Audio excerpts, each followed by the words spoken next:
the thing about our band is people keep saying, how have you managed to carry on so long?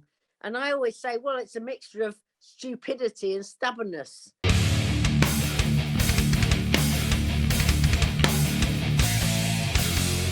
What's up, everybody? It's Keefy at ghostcultmag.com, and I am honored to meet and interview Kim McAuliffe of Girlschool. How are you doing today, Kim? I'm doing all right. How are you? I'm pretty well. Thanks so much. Sort of well, but I'm really glad to see you. Sad news about Tony Bennett. And yes, I know. So I love sad. to bring the room down whenever possible. This is why I didn't make it in rock and roll as a front person. But you, on the other hand, this is a great occasion to chat with you. Girlschool's new album, What the 45, is about to come out. WTForty-five. Yeah, I'm sure it's to swear because I don't. You can swear all you want. We're already YouTube doesn't like us. What the fuck? It's actually what the 45. Yeah. Yes, exactly. I think some people don't seem to get it. I mean, that's just our sense of humor. We go, what the I'm not going to say it, but that, you can. It's fun. We're very. YouTube already doesn't like us. They seem to punish us even when we talk about, like, I do a weekly news show, and they seem to bang us every week over content. And it's like, this is we do news, and this is a news story, and sometimes it's rough news. So, but anyhow, what a wonderful album. And what I wanted to start out, you're welcome. What I wanted to start out talking, and this is coming out on Silver Lining Music on July 28th, just to let you know. This interview will probably air after, but it's such a vibrant and ass-kicking record. And I know you've been through a lot the last few years, so I just wanted to kind of start there. Like, did you channel the whole history of the band, but also these last couple of years to get here? It's such a great record. Well, thank you. I mean, the thing is, it's so weird that we're talking about all this now, because obviously when we very first started, there was no way that we even thought that we still be doing it 45 years later. It's just absolutely ridiculous. What a stupid thing to think, and when we're in our 20s. And the funny thing is, when we first started getting our success, obviously in the early 80s, late 70s, early 80s. And I still remember all of us with Kelly and whatever, we used to say, oh, no matter what happens, no matter where we all are in the world, when we hit our 40s, age 40, we've all got to get together and meet up somewhere and have a big celebration, which is so funny looking back on it now, because of course, we're still together, we're still doing it. So yeah. Right on. It's such from every bit of it, from the album cover to the songs, it's just so killer, and it sounds very fresh to me as a person that has followed the band my whole life. Basically, it sounds like a Girlschool album, which is what it's supposed to do. We have a large staff in the UK, and as my partner who runs the reviews team loves to say, it does what it says on the tin. I know it really does. It kicks so much ass. These songs are great. You sound great. And I'm just thrilled to be able to hear this. I really binged this. I listened to the whole catalog, getting ready to chat with you. So, but this record's very vibrant, and it's a very, I love to hear the defiance in rock still to this day, like what rock and roll means, what heavy metal means. It really is, sums up everything about it. Well, to say the truth, we're a bit pissed off with the fact that, like, it doesn't. Well, there are a few rock bands coming up, but it doesn't seem to be. You don't hear it that much. You don't really, unless you seek it out. I don't know what it's like over there, but you don't sort of hear it. So yeah, we're a bit fed up with all that. We want no sod it. We're gonna do our best to actually keep it alive.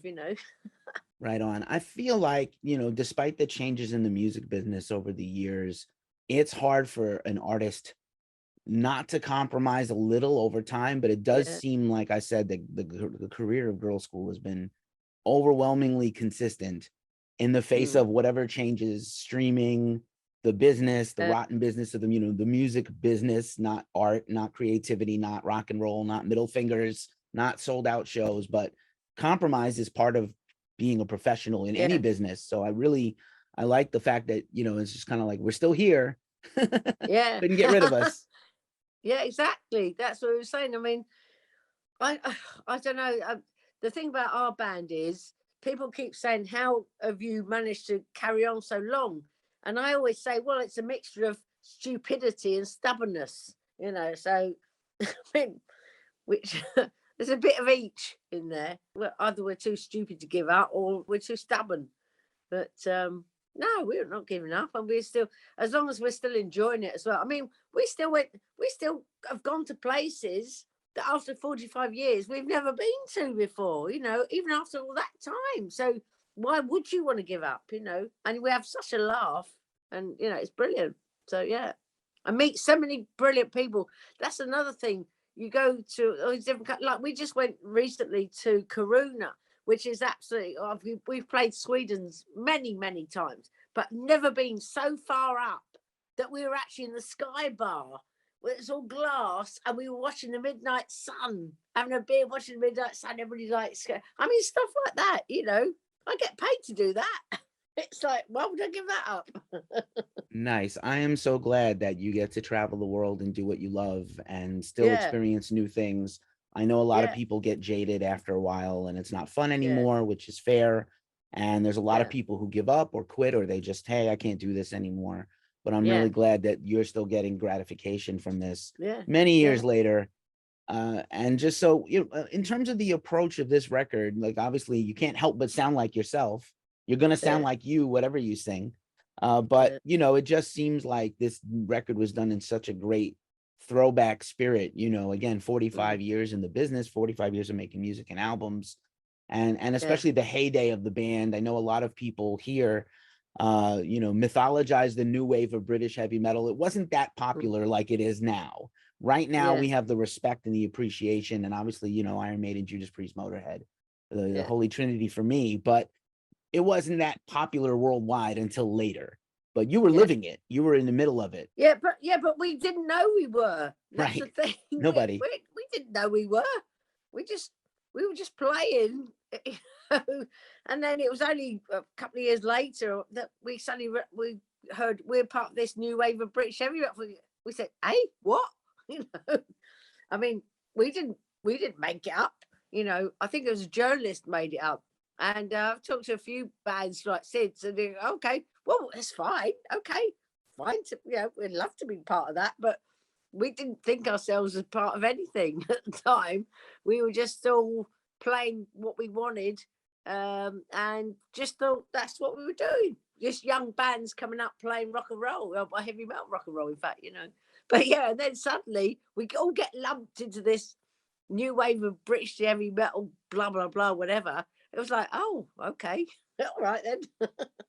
Yeah, Right very on. strange. It does, and it's had such an impact, you know, from Metallica to everybody today. There Yeah, are so many new yeah, bands today who are discovering Girlschool, yeah, hopefully inspiring a new legion of women rockers, yeah, but everybody really, yeah, you yeah, know, like yeah, I said, I yeah. can't even, I wouldn't have enough time in this interview to talk about the inspirations for my generation, but I'm sure new people are finding you today. Do you have a lot of new fans come up to you that are brand new because of age Oh God, today? yeah, and young, you know, young that they say, oh, my dad told me, oh my God, you know, it's like my dad played me your albums. Oh my God, we're thinking we are old, you know.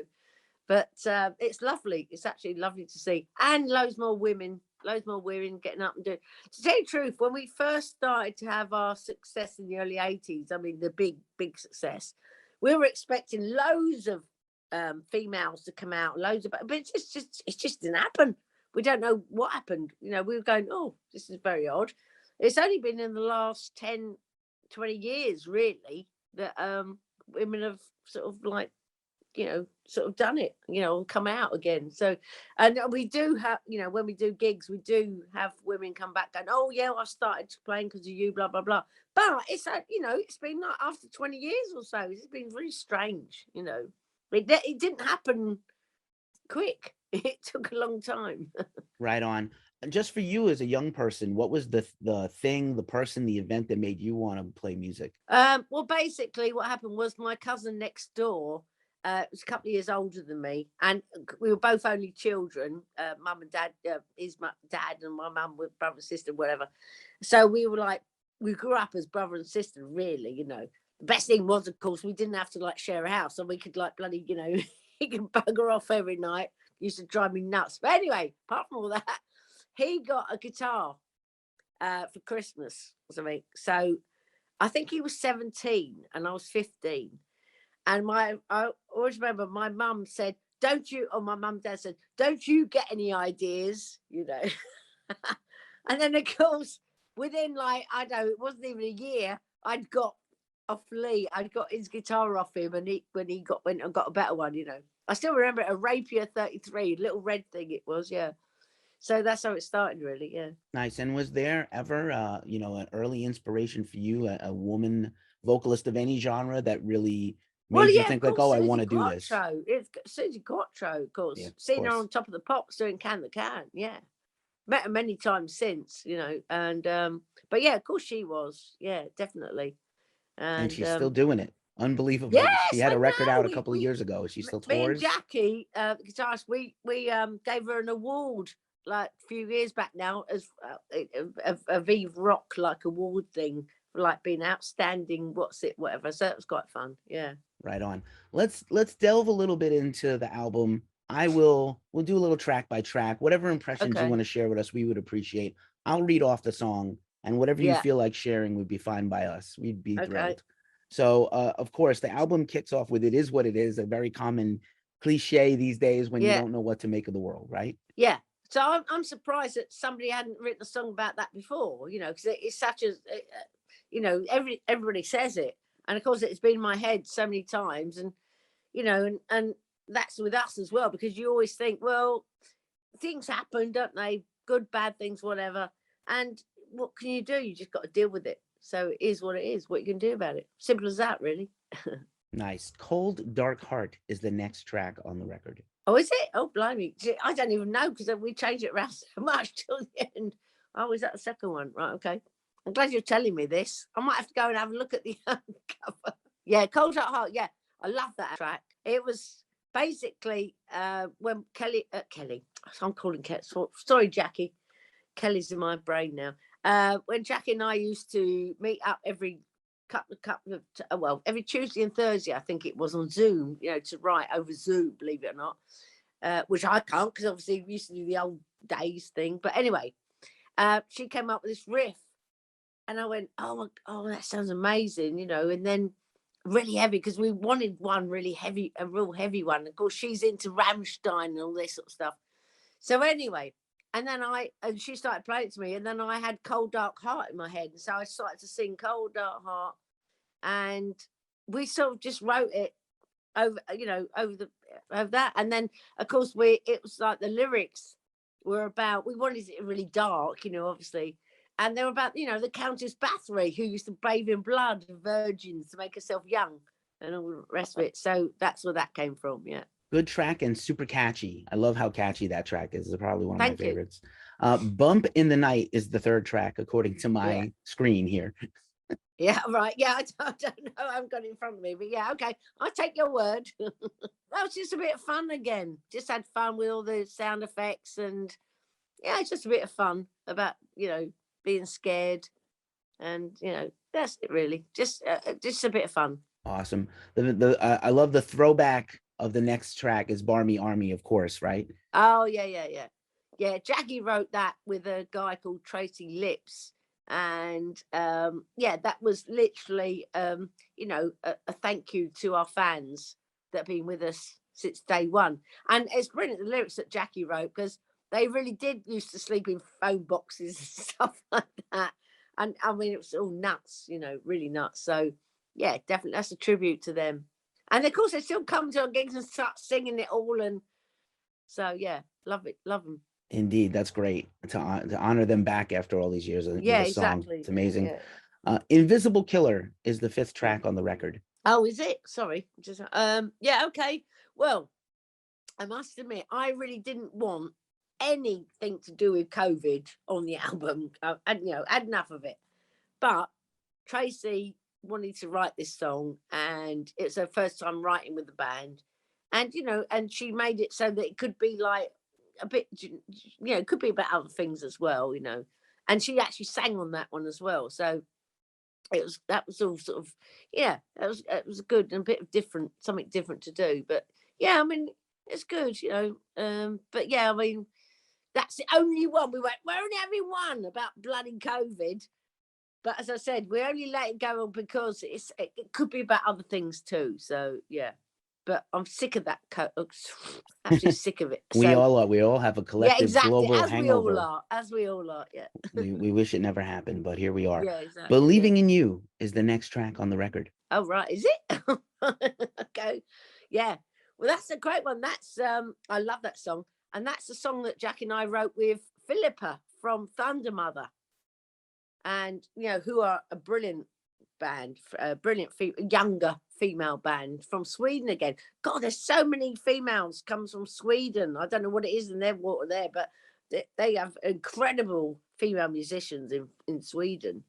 Yeah, and we got together with a couple of times on Zoom again, and she sent us this, the music to it, and me and Jackie then sort of finished it off, and yeah, she's amazing. And do you know what? You reminded me now. I've got to get on to her and go. Actually, Philippa, your track's actually on. I don't think we've ever told her it's actually on there. But anyway, yeah, she's so busy. She's out recording touring with the Scorpions and God knows what. She is. So, but yeah, bless her. She's an amazing woman. And so yeah, wrote that with her. Hopefully she finds out before she sees it in the store. Yeah, I know. Well, anything's possible. If I'm going to do that, I'm going to email her after this. All righty. That's great. It's a Mess is the next track. Yes, oh, is it? Yeah, It's a Mess. That's Jackie's song. And of course, she's just written it about, what a mess it is in the world, So, yeah. And I think that's so catchy. And trying to sing that bloody thing, honestly, took hours, because there's so many layers of the vocals. Not normally used to that. I'm normally just opening my mouth and just screaming and seeing what comes out. This one, bloody hell, we had to get all the different layers of vocals and all that. But yeah, good. I love the song. Brilliant song. Awesome. I agree. Into the Night is the next one.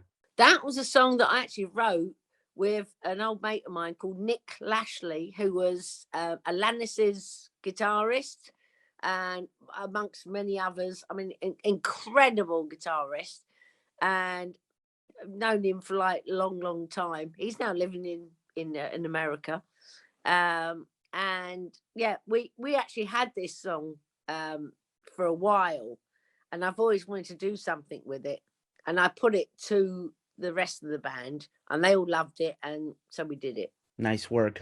It's fun to me that we now have the equal amount of women vocalists who have mononymous one name, right? So Alanis is now just Alanis. That's how great she is and how long her career has been. That's amazing. Yeah. Are You Ready? Featuring Joe Stump is the next track. Yay! My favorite. A lot of people love this one. Yeah. Yeah, I know.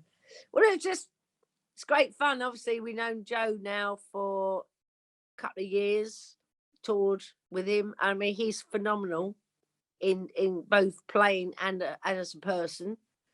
I've never met a person that makes me laugh so much, apart from Doogie, that is. They're hilarious. So going on tour with them is bloody funny, And so when obviously when we found out we had to get all these tracks together like in a pretty short time, I said, "Come on, Joe, give us some riffs," which he did. And so he sent over this, and then we collaborated on writing this song. Yeah, and I just think it's great fun and really non-PC, which I like. Definitely. The whole record is fun, actually, but I agree with you. There's another vibrant track. Yeah. Up to No Good. We're almost done here toward the end of the record. Up to No Good. Yeah. Oh, blimey. Yeah. Okay. Yeah. Again, that's, I love that riff as well that Jackie came out with. And then Tracy, we said, like, come on, because she wanted to contribute to the album. And so she wrote the lyrics, and then we both sung on it again. And it's just been like reprobates, just at our age, we're not going to be stopped. I like that. We're not going to be stopped. That's great. Yeah. The next to last track is Party. Oh yeah. Yeah. Well, I started writing this track oh God, must have been nearly 2 years ago, because I had the idea of it just for a fun sing along type thing. And then of course I kept thinking of all the bands that influenced me and all the lines of the song. So it took quite a while to put them all together, you know, because I wanted to get I tried to get every band that I loved in there, you know. So obviously like T-Rex, David Bowie, you know, whatever, and like that. And then so we started off with like the glam rock stuff, obviously. And we started off with, I think, with our stuff, something like Take It All Away, or I don't know, whatever. And then it's stuff like Can in the Can, Wig Wham Bam, you know, Sweet, like Susie Quattro, you know, I don't know. Obviously you've heard the lyric, and then it goes on. And I love that. Do the Wig Wham Bam. I love that. That's my favourite line, that is.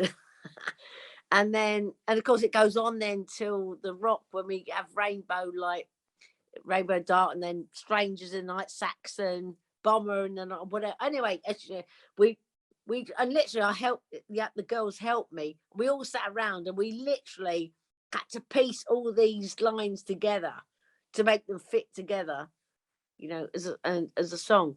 And then I loved it because we all sang it together, which I thought was great because I didn't want to sing it myself. We all sang it and we hand clapped all the way through, which I love because that's a very glam rock thing. So, Indeed. You can't go wrong with a list when you're writing lyrics. You really can't. Yeah, I know. That's the basic 101 rock and roll heavy metal. Yeah, but no, we tried to get everything in, but I think we got All Night Long. We got I don't know, we got all our favourites in there, you know, A Whole Lot of Love, Led Zeppelin. We got obviously Motorhead. I think we got everybody in there. I think there's a Def Leppard in there somewhere from early. Yeah, it's definitely comprehensive for sure. And then the album closes with this amazing Motorhead cover of one of my favorite songs ever, Born to Raise Hell. And not only is the track, if it was just the band, it would be fine, but also you get on your friends, your pals come on, Biff Bifford and Phil Campbell and Duff, man, from Guns N' Roses. It's unbelievable. It's like the bad guys and the henchmen. Well, I know. Well, that's quite incredible because obviously we had Joe on because obviously he's a mate and a brilliant guitarist, whatever. But he's relatively new, you know, to us. We've only known him a couple of years. But obviously with Phil, we've known him obviously long, you know, donkey's years. And we just thought, well, because we thought this could be possibly our last album. You know, it took us 8 years to do this one. I mean, Christ, if it takes us 8 years to the next one, we'll just be like, I don't know, whether we're capable or not. Having said that, the record company want another one next year. But anyway, that's another story. So we you know, well, Born to Raise Hell, what a great, we just wanted a big sing-along anthem one, you know. And to celebrate Lemmy and Motörhead, you know, because all three of them, you know, Filthy, Eddie and Lemmy, I mean, they were our Motörhead. I mean, especially love Phil and the rest of it. They, you know, whatever. So we just thought, okay, Motörhead again, but one that actually Phil played on, you know, because obviously, bless him, he was in it like longer than the others were, in fact, I think. So Born to Raise Hell, big sing along. We wanted everybody to like get together and do it. Anyway, of course, asked Phil, and he said, yeah, of course, straight away, because it's great the fact that he's actually playing on the track that he actually played on, if you know what I mean. And then, of course, our Biffy boy, who we've known now longer than everybody else, because we all started off together, and, you know, so we've done so much with them. It's been over 45 years since, you know, met them. And I thought, what great fun to have a sing along with, you know, somebody like that. So and he said, yeah. And then a friend of mine goes, oh, I know Duff really well. I know he's a big fan of Lemmy and Motörhead, and he loves you lot, blah blah blah. He goes, do you want me to ask him for you? And I went, oh, don't be stupid. I said, oh yeah, as if, you know, whatever. He goes, I'll ask him. All right then. And then next day, Duff got back and goes, whatever they need. Yeah. So absolutely amazed. Right on. That's amazing. And what a great way to send the record out, and some great memories. I'm so happy for you for this record. Just for a last thing, I'm going to give you back your evening and your beer, but I do want to share this with you. One of my prized possessions of my personal record collection is not an original, but a few years ago, this little guy got re-released. And I'm so stoked to have this. And for context, so this is an EP that Girlschool did with Motörhead, where you played each other's songs. This photo shoot is iconic. And like, you really can't even appreciate it on this Zoom, because Zoom is crap. But here we go. Like, I love this picture so much. I know. And then for people, if you didn't, if Joan Jett and Metallica got together in like 1985 after both were out for a while and played each other's songs on an EP, and then they became popular, the covers of each other became, if Joan Jett played Phantom Lord and Metallica played Bad Reputation, that's what this is for me. And I love this so much. Can you have any memories you want to share about that record? Or of course I do. I mean, I never forget it. It was incredible. Basically, what happened was it was our producer Vic Mail that came up with the idea with Lemmy, because him and Lemmy loved old rock and roll, stuff. And anyway, came up with this idea. Yeah, blah blah blah blah. Then before we knew it, we were all recording in the studio together, and it was all like nuts and whatever. And then of course we then ended up having to do this photo session, and it was actually in the old docks of London before it all got pulled down for bloody luxury flats, So this is what is it? It's like doesn't probably exist anymore. I mean, incredible old, Victorian. Well, not even that. Go way back. Anyway, we all go to this costumers around the corner there, and I'd never seen Motörhead. They were like little kids. They go, "Oh my god!" We're all trying to get our costumes. They were in their element. They loved it, and all the guns and the things, and we were just laughing our heads off. In fact, that was my coat. That was my own coat that I wore on that. But them lot, they were dressing up, and loving it. Anyway. So we went out in the street to do the photos, and it was freezing because don't forget, this came out in February. I think this was like in December or something. It was so cold. We were all free, but we don't care. We were young then, whatever. And of course, people are bibbing at us and cars coming past, and we were Anyway, we then decided, oh God, this is like, after we'd done the photos, we went into a pub, which is like, one beautiful old, really old, beautiful pub with like a few old geezers, little old boys sitting in there, and we all walk in, all dressed up like that, And we go to the bar, and let me order. What was it? He got 7 brandies, please, or something like that, And they just looked at us like, that their pints literally stopped at their mouths. Can you imagine us start walking in like that, And because we were so bloody gut. Anyway, so we sat, and then we spent most of the afternoon, I think, in that pub, dressed like that, just drinking ourselves silly. Yeah, but great fun. Amazing. And again, I treasure this record. I know it was a Record Store Day re-release a couple of years ago, and I found it in the store, naturally in the shelves. I didn't, just Do randomly. We haven't even got one of them. Oh no. I haven't even got one of them. We'll have to get Todd on the case to get you one. Something exactly. Yes. Get you all one. That's nice. what's right. Kim, what a pleasure to talk to you. So lovely to hear from you. Thank you so much for sharing this. Congratulations on the new album. What the 45? Yeah, exactly. On Silver Lining Music, July 28th. Everybody go get it. And just an honor to chat with you. Thanks so much for hanging out with Ghost Cult today. I appreciate you. Cheers, mate. Big kisses. All right. Take care. Thank you so much for supporting us. Anytime. My pleasure. Thank you. I hope to see you next year sometime. I hope so too. Either I'll get over there or you'll come over here. That's going to happen. I need it to happen.